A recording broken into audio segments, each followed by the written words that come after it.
Je vous présente ce texte afin que vous sachiez que de la même manière que Dieu a des plans pour vous, Satan aussi en a contre vous. Il n'y a pas que le plan de Dieu dans ta vie. Il y a aussi le plan du diable. De la même manière que Dieu établit des projets de bonheur pour toi, il y a aussi un esprit mauvais, maléfique, qui fait des mauvais projets contre toi. Et Paul dit qu'il n'ignore pas ses desseins, qu'il connaît les plans du diable. Le diable aime qu'on le voie partout et il aime aussi qu'on ne le voie nulle part. Il aime qu'on dise qu'il est tout puissant alors qu'il ne l'est pas. Il aime qu'on le voie en toutes choses alors qu'il n'est pas en toutes choses. Il aime aussi qu'on dise qu'il n'est pas là, qu'il n'agit pas, qu'il ne fait rien. Il aime ça. L'équilibre, c'est de savoir que Satan a des plans, mais il n'est pas tout puissant. C'est savoir que Satan a des plans, mais il n'est pas partout. Dieu est partout, Dieu est tout puissant, Dieu est supérieur à Satan, mais Satan aussi a des plans. Et il ne faut pas ignorer ses projets. Il ne faut pas. Lorsqu'on grandit dans les choses de Dieu, on connaît les projets de Dieu, mais on connaît aussi les projets de Satan.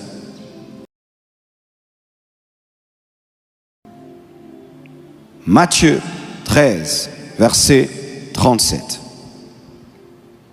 Il répondit: celui qui sème la bonne sémence, c'est le Fils de l'homme. Le champ, c'est le monde. La bonne sémence, ce sont les fils du royaume. L'ivraie, ce sont les fils du malin. Verset 39. L'ennemi qui l'a sémé, c'est le diable.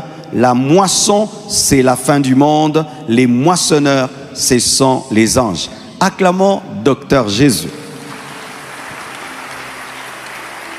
Jésus donne une parabole à ses disciples, la parabole du sémeur, parlant de la parole qui est sémée dans les cœurs de l'homme, mais aussi du travail de Satan dans le cœur de l'homme pendant que Dieu sème. Ce passage nous présente Jésus qui sème la bonne sémence, mais nous présente aussi Satan qui sème l'ivraie. Le projet de Dieu est le projet du diable. Le projet de Dieu, s'aimer une bonne sémence afin de produire un bon fruit, mais le projet du diable, s'aimer une mauvaise sémence afin d'engendrer l'ivraie. Et l'ivraie et le blé se ressemblent, mais n'ont pas la même constitution. C'est ce qui se passe, mes frères, dans ce monde. Matthieu 13 présente Satan comme l'ennemi. Clairement dit, l'ennemi qui l'a sémé, c'est le diable. Chrétien, tu as un ennemi. L'ennemi n'est pas ton frère. L'ennemi n'est pas ta sœur. L'ennemi, c'est Satan. Alléluia. Et vous avez un ennemi. Dieu reconnaît que le chrétien a un ennemi qui s'appelle Satan, un méchant. Si vous voulez comprendre et connaître la méchanceté de Satan, regardez la vie de Job. On lui donne quelques instants seulement pour opérer. Il tue tous ses enfants. Il détruit toute sa richesse. Il touche sa santé. Il était même prêt à le tuer si Dieu ne l'avait pas arrêté. C'est ça ton ennemi. Malheureusement, nous sommes concentrés sur des ennemis charnels, des hommes, des femmes, qui ne sont pas des vrais ennemis. Le vrai ennemi que tu as est invisible, mais il est réel. Et cet ennemi, lorsqu'il veut toucher ta vie, il peut toucher des hommes pour te faire du mal, il peut utiliser le vent, le feu, il peut utiliser la nature. Car lorsqu'on parle de Job, Satan a utilisé des voleurs, il a même utilisé la nature.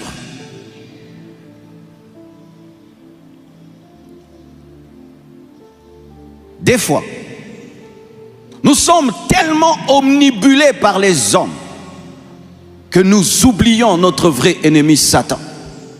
Nous sommes tellement concentrés sur des humains mortels, limités, et nous oublions le vrai ennemi qui est destructeur et qui est mauvais.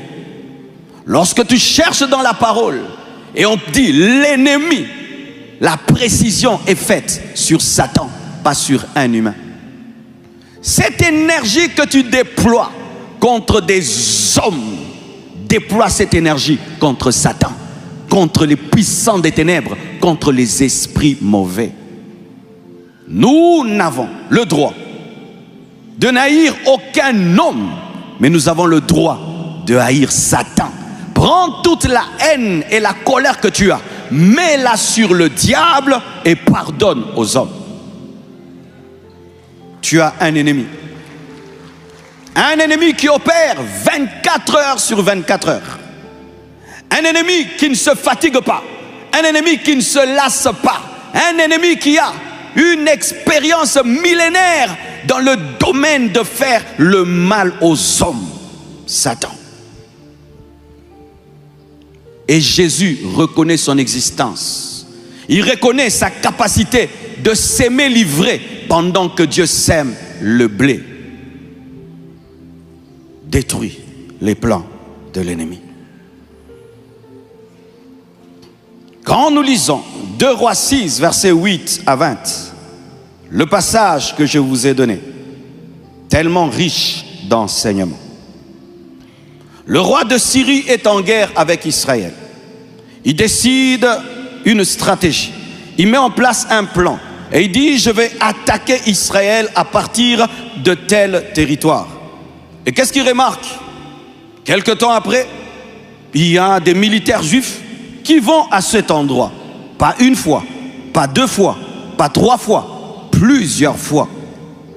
Et il dit, mais qu'est-ce qui se passe? Nous avons un traître au milieu de nous. Dites-moi, qui d'entre vous est pour le roi d'Israël? Il était prêt à attraper quelqu'un, à dire qu'il y a un traître, à mettre en prison un général, quelque chose comme ça.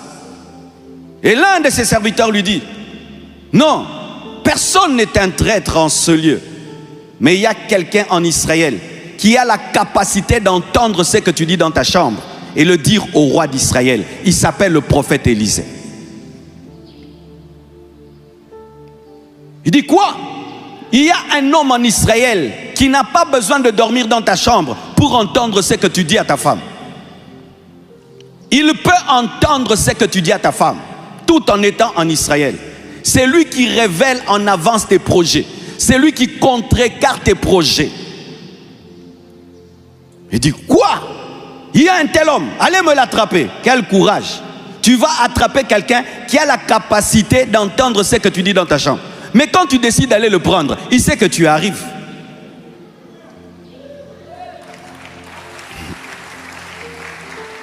Malgré ça, il envoie des chars, il envoie des cavaliers.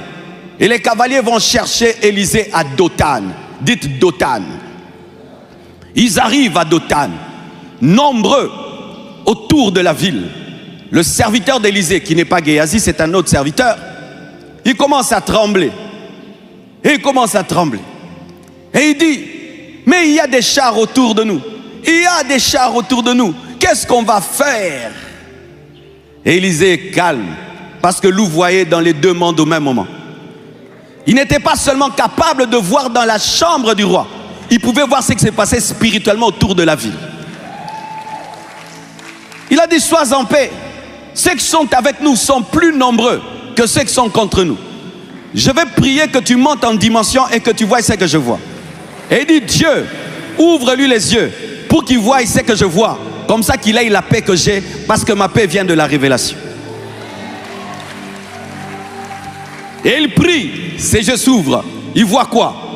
des chars de feu, des anges autour d'Élisée, et ces anges étaient plus nombreux que les cavaliers. Et il prie et il dit: Éternel, écoute ma prière, rends aveugle ce peuple. Toute l'armée devient aveugle. Et Élisée maintenant descend. Il dit: venez, venez, venez, je vais vous montrer qui vous cherchez. Venez, venez, venez. Et il commence à le suivre. Je vais vous montrer. Et il les conduit jusqu'en Samarie. Et puis il ouvre leurs yeux et dit: ouvrez vos yeux. C'est comme si vous venez me chercher à Kinshasa, je vous frappe d'aveuglement, je vous amène à Matadi. Quand vous arrivez à Matadi, j'ouvre vos yeux. Je dis: vous êtes à Matadi maintenant. Comment vous pouvez combattre quelqu'un qui peut vous rendre aveugle? C'est ainsi qu'Israël a vaincu. Non pas à cause de l'armée, mais à cause d'un homme qui était capable de voir dans la chambre du roi. Et j'aimerais te dire que nous avons le même esprit. Nous avons le même esprit qui est capable de contrecarrer les plans de l'ennemi et de voir en avant ce qu'il va faire et de les détruire avant que cela n'arrive. Et j'annonce au nom de Jésus qu'aujourd'hui le plan que le diable a contre toi sera anéanti, sera détruit. Le plan qu'ils avaient à Dothan va échouer. Ils vont se retrouver en Samarie. Ils vont se retrouver en Samarie. Dieu va frapper d'aveuglement les sorciers. Dieu va frapper d'aveuglement les magiciens. Dieu va frapper d'aveuglement les démons. Dieu va frapper d'aveuglement les esprits impurs. Dieu va frapper d'aveuglement les féticheurs. Dieu va frapper d'aveuglement les voleurs qui viennent voler chez toi. Dieu va frapper d'aveuglement les sorciers qui viennent chercher ta maison et ils ne vont pas voir ta maison. Dieu va frapper d'aveuglement les gens qui vont chercher tes enfants, ils ne vont pas voir tes enfants. Dieu va frapper d'aveuglement les gens qui viendront détruire ton business. Dieu va frapper d'aveuglement, ils te chercheront, ils ne te verront pas. Parce qu'ils ne te verront pas, Dieu les rendra aveugles. Tu seras là, mais ils ne te toucheront pas. Tu as le même Dieu d'Élisée. Et Dieu est là, afin de contrecarrer le plan de l'ennemi. Le plan de l'ennemi. Dieu m'a donné ce matin un message prophétique. Aujourd'hui, c'était un culte évangélique. Il m'a dit: non, je vais te montrer. Je vais te montrer. Je vais te montrer. Et vous allez contrecarrer le plan de l'ennemi. Ce matin, c'est un matin de combat spirituel. Ce matin, c'est un matin de guerre. Ce matin, c'est un matin de combat spirituel. Et nous allons prier. Nous allons détruire. Et si quelqu'un ici, ce matin, est dans les filets du diable, et le diable a décidé de te détruire et de te tuer, à la fin de cette année, il a échoué. Le plan du diable est contrecarré. Les projets des démons sont contrecarrés. S'il y a un plan contre ta vie, aujourd'hui, au nom de Jésus, cela est anéanti. Cela est anéanti. Cela est anéanti. Le Dieu d'Élisée est ici. Le Dieu d'Élisée est ici. Et ici, c'est plus que Dothan. Ici, c'est plus que Dothan. Ici, c'est plus que Golgotha. Ici, c'est l'église. L'église du Seigneur. L'église du Seigneur. Alléluia. Donne-moi un amen. Alléluia. Avant la Pentecôte. Avant la Pentecôte. Avant que le Saint-Esprit ne vienne habiter pleinement dans les hommes, un homme avait la capacité d'entendre ce qu'un roi dit dans sa chambre et le révéler à un autre roi, afin qu'il puisse prendre des stratégies. Lorsque dans cette nation on va commencer à vraiment respecter les hommes de Dieu, de telles choses arriveront. Car tu ne peux être sauvé par un prophète que tu ne respectes pas. Le roi respectait le prophète. C'est pourquoi le prophète pouvait avoir des visions pour l'aider dans sa royauté. Lorsque tu honores l'homme de Dieu verra des choses dans tes affaires. L'homme de Dieu verra des choses dans ton couple. L'homme de Dieu verra des choses afin de te protéger et de te sauver. Il respectait le prophète. C'est pourquoi le prophète pouvait voir pour le sauver. Car les vrais chars d'Israël, ce n'était pas l'armée, c'était le prophète lui-même. C'est pourquoi lorsque Élie devait partir, Élisée, son fils spirituel, a dit: Élie, Élie, père, char d'Israël et sa cavalerie. Et lorsque tu deviens le remplaçant de celui qui était appelé char d'Israël et sa cavalerie, toi aussi tu deviens char d'Israël et sa cavalerie. En soi, l'armée d'Israël, ce n'était pas l'armée, c'était Élisée. Et lorsque les Syriens ont envoyé leur armée contre Élisée, en soi ils avaient envoyé leur armée contre l'armée. Un seul homme était l'armée. Un seul homme était l'armée. J'aimerais te dire que ta présence dans ta famille, c'est l'armée de Dieu. Karesaya. Si toi tu écoutes la parole comme d'habitude, c'est ton problème. J'aimerais te dire que ta présence dans ta famille, c'est ça l'armée de Dieu. Et comme tu es dans ta famille, à la fin de cette année, celui qui devait mourir ne va pas mourir. Celui qui devait être mangé ne sera pas mangé. À cause d'Élisée, tout d'autant était protégé. D'autant était protégé à cause d'un seul homme. À cause d'un seul homme, toute l'armée de l'ennemi est devenue aveugle. Pas parce qu'il y avait deux, pas parce qu'il y avait trois. À cause d'un seul homme. Et j'aimerais te dire que Christ en toi, c'est la majorité. C'est la majorité. C'est la majorité. Le plan du diable dans ta famille a échoué. Car Dieu qui est en toi frappe d'aveuglement tous les ennemis de ta famille. Est-ce que tu le crois?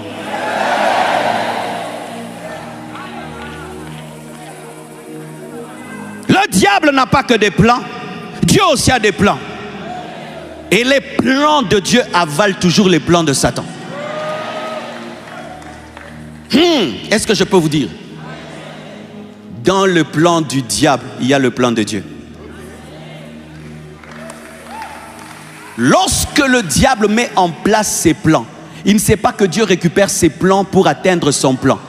Parce que le plan de Dieu, c'est le serpent de Moïse, qui avale toujours le serpent des magiciens.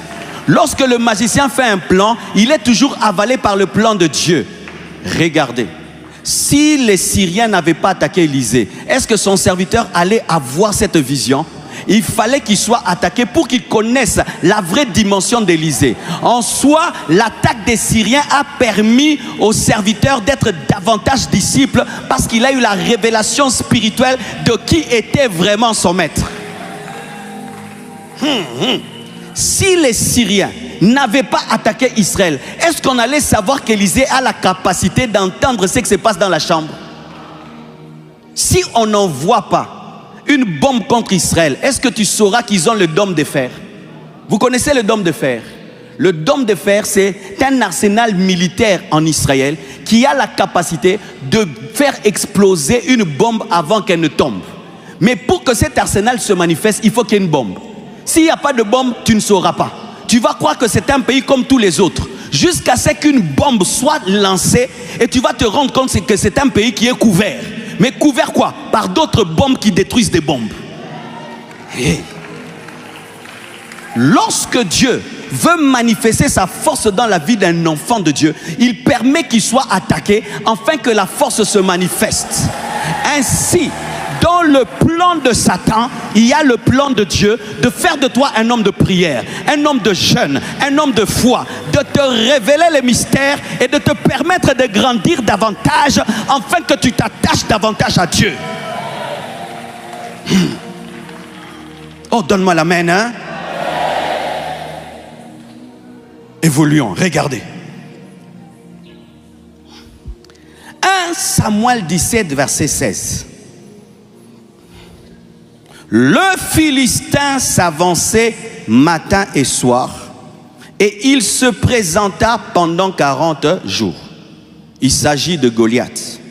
Goliath avait cette stratégie, c'est de se présenter devant Israël le matin et le soir. Ce n'était pas un hasard, c'est une technique de guerre, une technique psychologique. Le matin, il vient, 3 mètres de haut. Il lance un défi. Celui qui me bat a battu les Philistins. Et si je bats votre champion, j'ai battu Israël. Présentez-moi un homme. Présentez-moi un homme. Et je suis sûr qu'il criait: Saoul, Saoul, roi Saoul, où es-tu? Et Saoul entend la grosse voix de ces géants dans sa tente royale. Et il tremble. Saoul, imagine. Tu es un roi, quelqu'un te défie et te dit de venir te battre et tu ne vas pas. Est-ce que tu auras l'autorité sur le peuple? Pendant 40 jours, Israël n'avait plus de roi. Ils avaient un roi qui tremblait, un roi tremblant. On l'a touché? Non, on lui a seulement parlé. Le matin, il se lève, il paralyse votre journée. Vous ne pensez qu'à ce défi.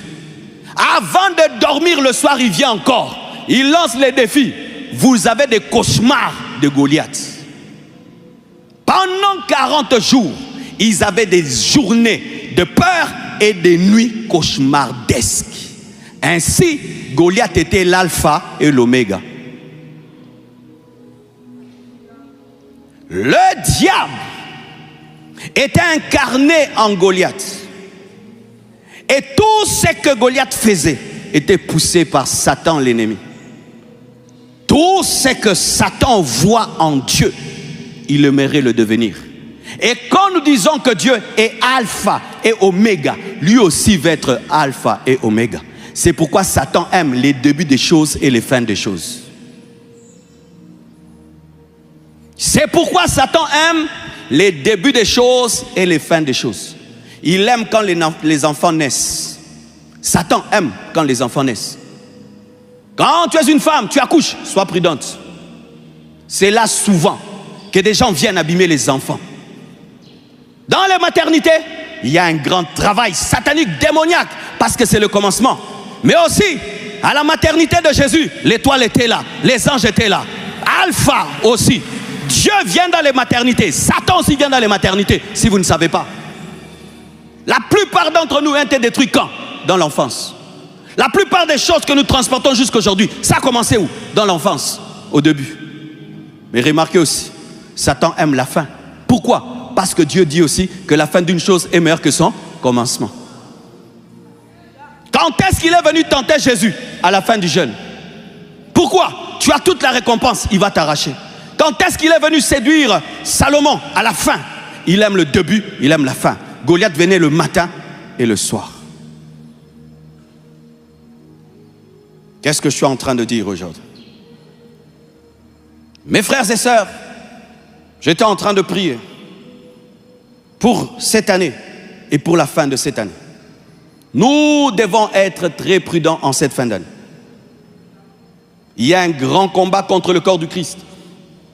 Des morts, des maladies. Je n'ai jamais entendu une fin d'année pareille. Les gens m'appellent de partout. Celui-ci, son frère meurt, sa sœur meurt. L'autre, son père, sa sœur, sa mère, son frère. Des gens malades, des choses terribles.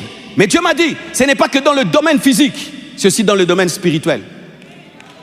Dans le domaine spirituel, Satan veut frapper les gens des maladies. Et Satan veut tuer. Il veut tuer physiquement à la fin de l'année. Et il veut rendre malade physiquement à la fin de l'année. Il veut créer des catastrophes naturelles à la fin de l'année. Mais il veut aussi des maladies spirituelles à la fin de l'année. Il veut aussi des morts spirituelles à la fin de l'année. Et il veut des scandales ecclésiastiques à la fin de l'année. N'attendez pas décembre pour vous réveiller. Réveillez-vous déjà maintenant. N'attendez pas décembre pour vous réveiller. Réveillez-vous déjà maintenant. L'ennemi veut te frapper de maladie. Que tu finisses cette année malade. Il veut frapper de mort. Physiquement. Même si tu vas aller au ciel. Mais tu quittes la terre avant le temps. Car sachez que Satan a cherché à tuer Jésus même avant le temps. Même avant le temps. Jésus fuyait. Jésus évitait. Il aurait pu tuer Jésus-Christ même à 29 ans. Même quand Jésus est né, Satan voulut le tuer. Des catastrophes. Pour nous ici à Kinshasa, c'est pluie. Il ne faut pas seulement rire. Il y a pire que ça qui va venir. Et des gens risquent de mourir. Nous sommes l'église, pas pour constater, mais pour empêcher que les choses arrivent. Les païens peuvent dire, maïe, pas toi. Il y a de cela 4 ans ou 3 ans, un jour je suis à la maison chez moi. Le frère Miché, notre pianiste, m'appelle. Je dis, quoi Miché? Je suis en train de mourir. Tu es en train de mourir comment? Je me noie. Où? Dans ma maison. Tu te noies dans ta maison? Oui. L'eau est entrée, je me réveille, je ne peux pas sortir. J'ai quitté ma maison à Pigeon jusqu'à Limété. J'ai appelé les frères qui étaient à Limété. Il y avait le frère Sion qui savait nager. Il a nagé sur l'avenue. Il est allé dans la maison de Miché. Il a sorti Miché de là. Et aujourd'hui, Miché est marié. Aujourd'hui, Miché est marié. Aujourd'hui, Miché est marié. Sion aussi est marié. Si nous n'avions que constaté, ce frère-là serait mort aujourd'hui. Aujourd'hui, c'est une bénédiction pour l'Église et pour le monde entier. parmi les meilleurs pianistes du Congo. Vrai ou faux? Mais pourquoi on a réagi? Nous devons prier. Lorsque Job a été frappé, il y a eu le feu, il y a eu la tempête. Tu aurais cru que ce n'est que normal. Mais derrière, il y a des esprits de pauvreté qui détruisent des maisons, qui détruisent tout. Seigneur, nous acceptons la pluie. Mais beta malembe malembe. Nous pouvons prier. Nous pouvons prier. Moi, j'ai prié pour la pluie d'aujourd'hui. Quand elle a commencé encore, j'ai dit, Dieu, non. Si ça continue comme ça, nous aurons des inondations. Tu peux l'arrêter. Elle tombe même jusqu'à 3 heures. Et puis, elle tombe même à 12 heures jusqu'à 13 heures. Et puis encore, au coquille doser en haut. Tout est possible à celui qui croit. Et donne-moi l'amen. Oh, le gouvernement, oui. Le gouvernement a le travail de faire les routes, les caniveaux. Mais en attendant qu'il fasse les caniveaux, que notre prière puisse aider le roi. Sinon, ce sera un de tes amis qui va mourir dans l'eau. Ce sera ta maison qui sera détruite. Ce sera ta voiture qui sera emportée. Mais en attendant qu'il y ait les routes, en attendant qu'il y ait les caniveaux, notre prière peut faire qu'une pluie de 200 000 litres puisse être divisée en 10 litres, 10 litres, 10 litres, 10 litres, 10 litres, 10 litres. Ah! Tout dépend. Nous prions qu'Élie a arrêté la pluie. Nous pouvons aussi doser la pluie. Si Élie a arrêté la pluie, on peut doser la pluie. Nous voulons qu'il pleuve parce qu'il faut s'aimer pour récolter. Mais qu'il pleuve bien. Qu'il pleuve bien. Et l'excès, qu'il envoie ça au Mali. Qu'il envoie. Là, on demande la pluie. On peut prier comme ça. Aujourd'hui, quand j'ai vu cette pluie, j'ai dit, Seigneur, si ça continue comme ça. Et là, c'était même pas pour le culte. Parce que maintenant, j'ai un tel fardeau pour le Congo. J'ai dit, oh Dieu. Quand il s'est arrêté à 3 heures, j'ai dit, merci Seigneur. Elle peut pleuvoir même vers 15 heures jusqu'à 16 heures. Et puis, il pleut encore un peu. Et puis, encore un tout petit peu. Pour que nos petits caniveaux puissent respirer. En attendant les gros caniveaux. Nous ne sommes pas les païens qui aimons le malheur. Nous sommes le sel de la terre, la lumière du monde. Nous sommes le sel de la terre, la lumière du monde. Parce que quand il y a ces éboulements, ce sont des hommes réels qui souffrent. Des personnes réelles. Aujourd'hui sur TikTok, nous sommes en train de rire. Nous rions. Une maison inondée. Des télévisions, des chaises. Il y a des gens qui n'auront plus jamais de télévision, qui n'auront jamais plus de chaises. Mon cuisinier a tout perdu. Tout perdu. Tout perdu dans une de ces dernières pluies. Et nous nous rions. Mais ce sont des personnes réelles qui sont en train de finir l'année dans les pleurs. Certains malades, car si une telle eau entre dans ta maison,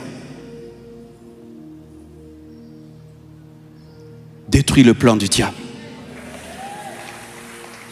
Détruis le plan du diable. Anéantis le plan du diable. Refuse la mort. Refuse la maladie. Et voici, quand une petite maladie commence, ne la négligez pas. Prenez-la au sérieux. Quand tu sens une petite maladie qui commence, toi qui aimes négliger la maladie, prends cette maladie au sérieux. Sors de là rapidement. Car parmi vous, il y a des gens qui négligent la maladie. Quand il est malade, il ne s'en occupe pas. Il va s'en occuper après 2 semaines. Et après, c'est trop tard. J'ai perdu quelqu'un que j'aimais beaucoup parce qu'il a seulement négligé une petite fièvre. Il a fait de l'automédication et quand il est allé à l'hôpital, c'était trop tard. Il est mort d'une maladie qui nous a énervés. Pourquoi? La négligence. Car lorsque le diable attaque par la maladie, il vient avec la mort. Mais toi, tu négliges cette mort parce que tu trouves que c'était... J'ai un peu mal à la tête, j'ai un peu ceci. Arrête ça. C'est une direction de Dieu.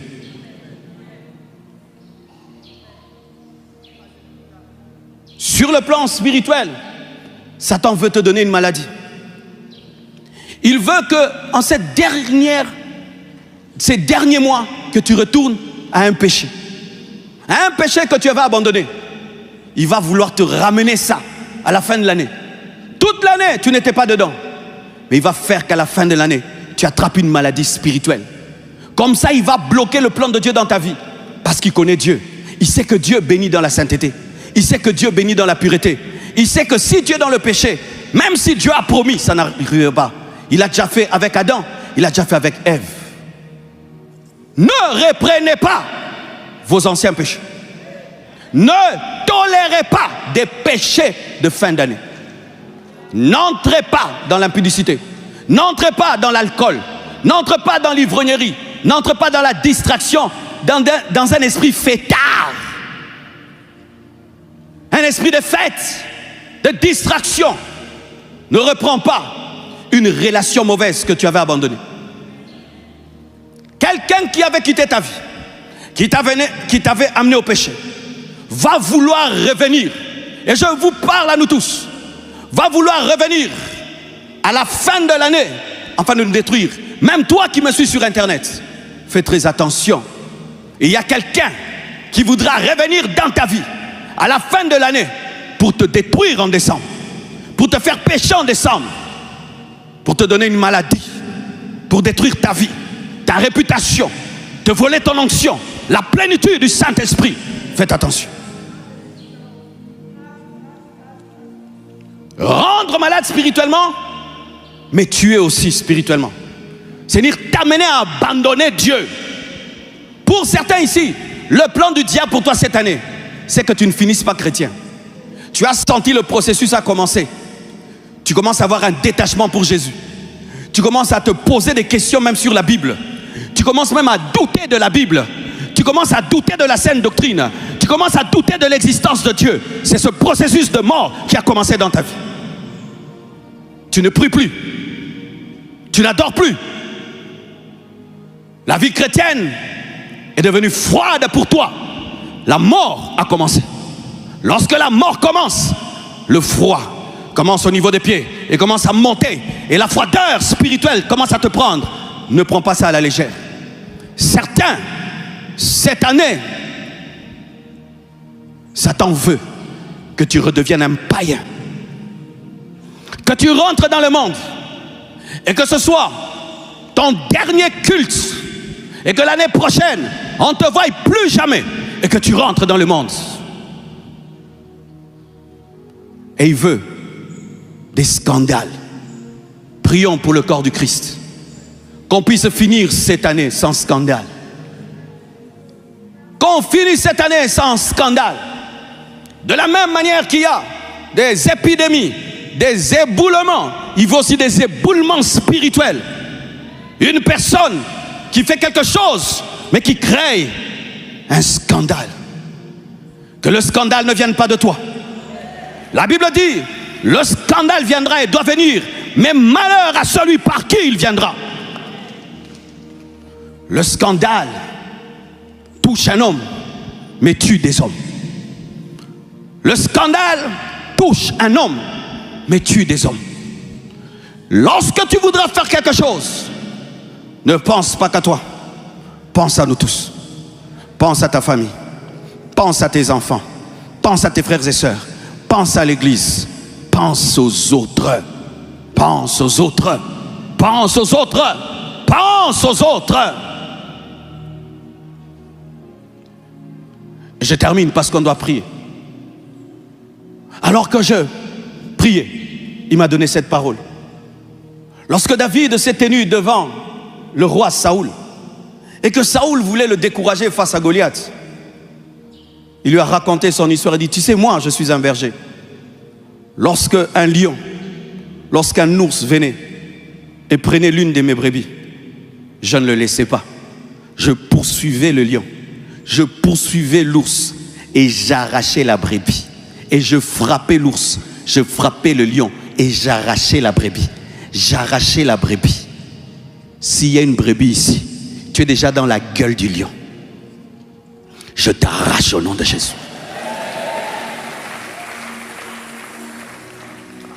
Aujourd'hui, si sur ta vie il y a un plan satanique pour la fin de cette année, la puissance de Dieu va détruire cela.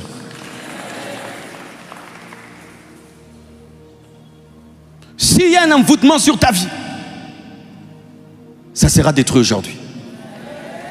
Si tu es déjà même dans la bouche, mais tu n'es pas tué, on va te sortir de là. On va te sortir de là.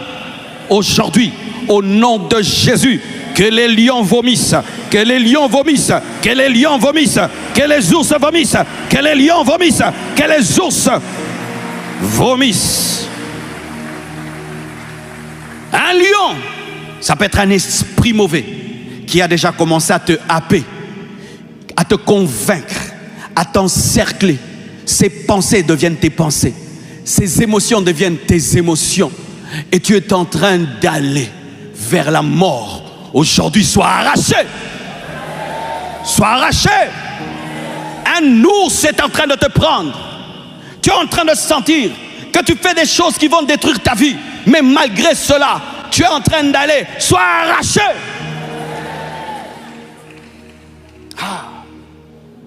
J'aime une étude biblique de Spurgeon au sujet de David et Goliath. Il dit souvent, nous disons que nous sommes les David dans l'histoire de David et Goliath. Mais la vérité, nous ne sommes pas des David. Nous sommes Israël qui tremble. David, c'est Jésus.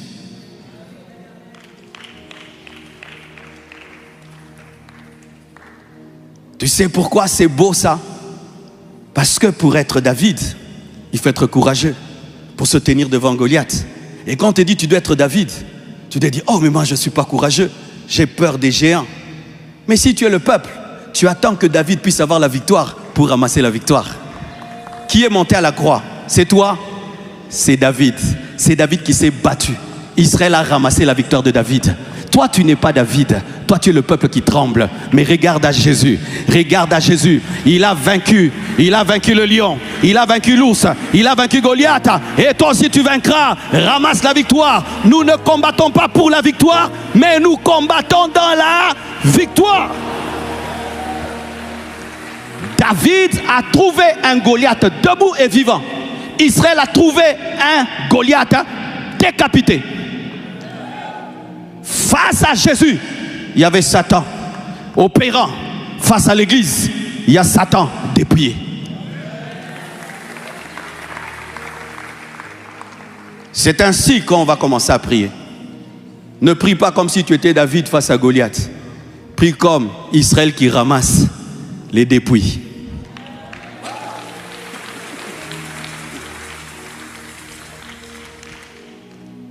Lorsqu'un sorcier t'attaque, c'est pas que je me bats contre lui, je te présente Yaya.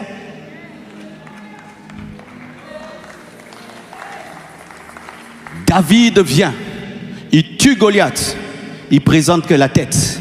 Quand seulement les Philistins ont vu la tête de Goliath coupée, ils ont fui. Et c'est à nous de présenter la tête. Satan, tu étais vaincu. Satan, tu étais dépouillé. Satan, tu étais terrassé. Tu ne me tueras pas. Tu ne me vaincras pas. Jésus t'a vaincu pour moi. Jésus t'a vaincu pour moi. Et moi, qu'est-ce que je fais? Je ramasse la victoire. Je ramasse la victoire. Je ramasse la victoire. Je n'ai pas besoin de monter sur la croix, mais j'utilise le nom de Jésus. Mais je n'ai pas besoin de mourir à la croix, mais je dis au nom de Jésus, je marche sur les scorpions, sur les serpents. Mais qui les a vaincus? C'est Yaya. Qui les a vaincus? C'est Yaya. David tue Goliath. Israël ramasse les dépouilles.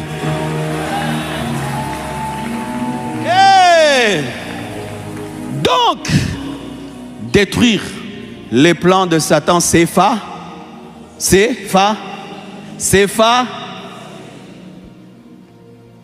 un jour, le plan du diable dans ma vie, c'était de me tuer. J'étais un nouveau converti. Vous savez ce que j'ai fait? J'ai dit seulement Jésus. J'ai dit seulement Jésus. Je les ai vaincus jusqu'aujourd'hui. Ça fait plus de 27 ans ou même non plus. J'avais 15 ans, plus de 35 ans. J'ai dit seulement Jésus. Mais c'était toute une armée. Mais j'ai dit seulement Jésus. J'ai seulement présenté la tête de Goliath coupée. Mes frères et sœurs, quel que soit le plan de l'ennemi dans votre vie, il est vaincu. Pourquoi? Il y a 2000 ans à la croix, Jésus a dit, tout est accompli.